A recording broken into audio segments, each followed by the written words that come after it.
Yan pala mga idol, may dalawang talong ako dito mga idol. So binili ko yan kanina mga idol. Ihawin ko pala yan mga idol, kaya tinusok-tusok ko lang siya ng tinidor para madali siyang maluto mga idol.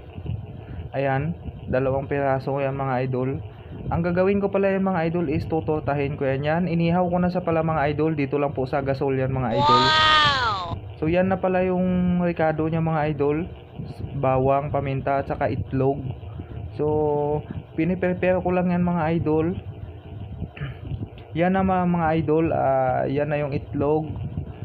So iniscramble ko na yun, tapos nilagyan ko na ng paminta mga idol.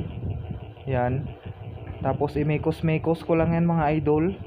Yan, nilagyan ko na rin ng pampalasa mga idol, magic sarap. So tama mga idol, samahan nyo ako. Yan na. Tapos nilagyan ko rin siya ng konting asin. Yan, tapos nilagay ko na rin ay mga idol yung minutes ko na bawang kanina. Yan na yung talong natin pala. Luto na yan mga lods. So ayan, nabalatan ko na din. Tapos ilalata ko lang yan mga idol. At ilalagay ko mamaya dun sa itlog. Para masarap yung pagkaluto niya. Mahalo yung pampalasa na nilagay natin. Shout out pala sa mahilig mag-ulam nito mga lods. O yan na mga lods. Minutes ko na sa dyan sa itlog at saka yan na yung kawali natin mga idol. Nakaprepare na yan, naantay ko lang na uminit.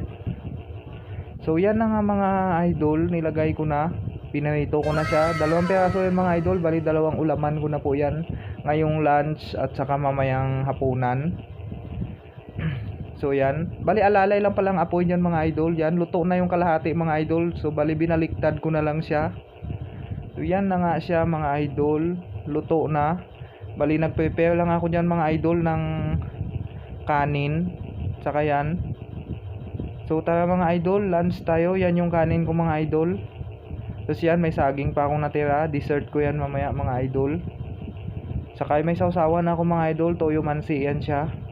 So shout out pala sa nagtatanghalian ngayong tanghali. So sabayan nyo na ako mga loads. Shout out din dyan sa FB followers ko. And mega love shout out din dyan sa Grandiose Security Team, BGC Tops, at sa Kalawaan Settlement Community Chapter.